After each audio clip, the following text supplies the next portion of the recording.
Welcome back to the show where we tell you what's happening now in the states of the Nigerian Federation. Before we continue, we'd like to remind you that all our top stories can be found on our website, channelstv.com, and on youtube.com/channelsweb. Visit m.channelstv.com to view us live on your mobile device. You can also download the Channels TV app for Android, iOS, and Windows phones from their respective stores. We also urge you to please interact with the Eyewitness feature in the Channels TV app on the Android, iOS, and Windows platforms. If you have pictures or videos you'd like to share with us, tap the app on your device. Swipe to reveal the Eyewitness menu and follow the instructions. The second half begins in Borno, Maiduguri, the Borno state capital. The death toll in the multiple bombings there has risen to 54. Our correspondent says that the death toll might even be higher, as some other victims were taken to the Umaru Shehu hospital, where the casualty figures are presently not clear. Eyewitness accounts say that the first explosion was targeted at a mosque in Ajilari Cross at the time of the late evening prayer.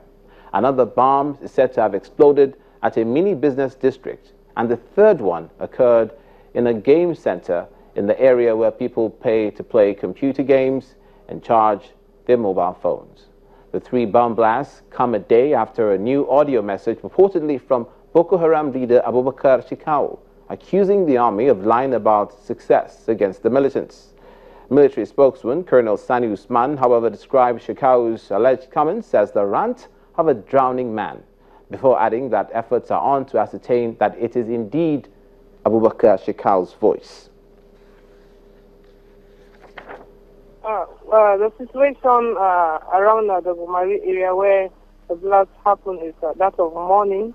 I've just left the hospital where more than 61 persons have been confirmed dead, and then an unspecified number of casualties with various degrees of injuries are receiving treatment.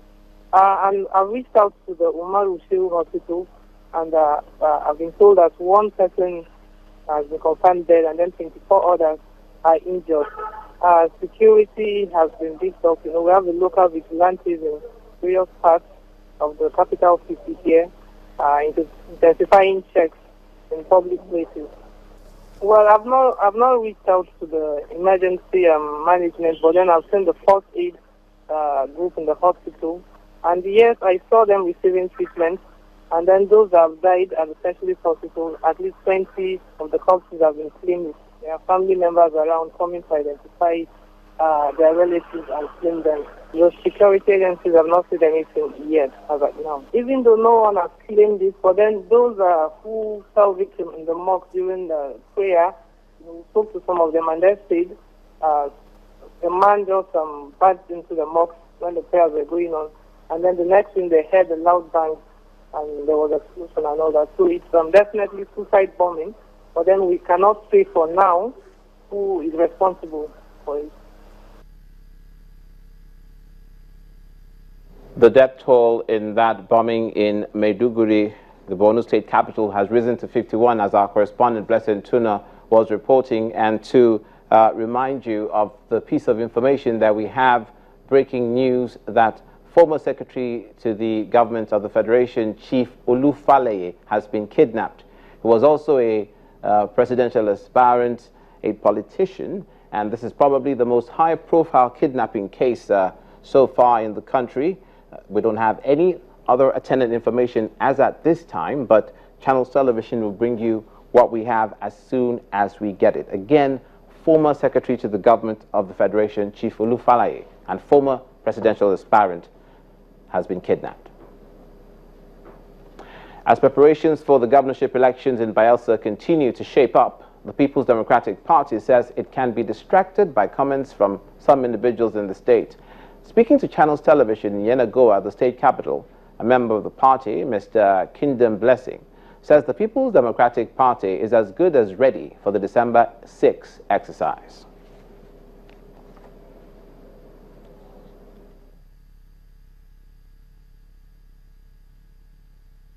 PDP as a party is moving on, and they are focused with the candidate they've already chosen. The governor of Bayelsa State, Honorable Henry Seriake Dixon, is waiting to be sworn in come 14th of February 2016. For us, we're waiting for the date.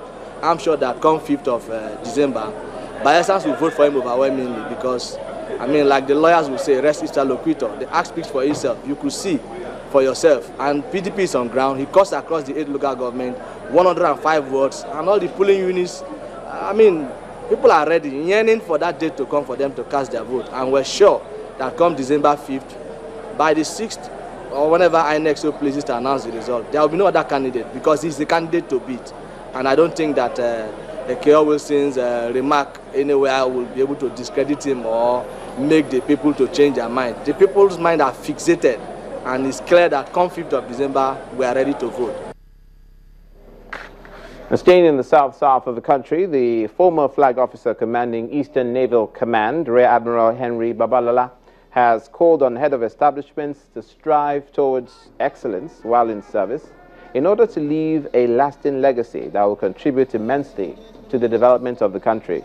Taking count of his achievement as the naval boss of the Eastern Naval Command for 9 months, the outgone boss made bold to state that during his reign at the command, crude oil theft as well as other criminality in the waters was significantly reduced to its barest minimum. Speaking in Calabar, the headquarters of the Eastern Naval Command, after inspecting a parade mounted in his honor to formally signal his redeployment and usher in a new boss, the former chief disclosed that the feat the command attained was not without the help of his gallant officers who had the passion to fight crude oil theft.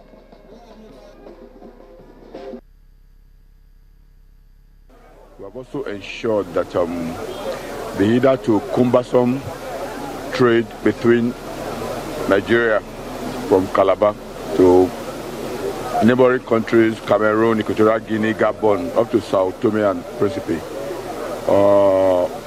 In the past, there have been incessant kidnapping, robbery, actually made the route unsafe. But during my watch, I think we've significantly improved that. Every day since October, we escort the outgoing ships and we bring in the incoming ships. And I think this is one of our greatest achievements. When our ships go to sea too, we have created a corridor for unhindered fishing by Trawler Owners Association, and have attested to this fact too. Still to come on news across Nigeria, in the southwest, a 48-hour traffic gridlock in Lagos State. Please stay with us.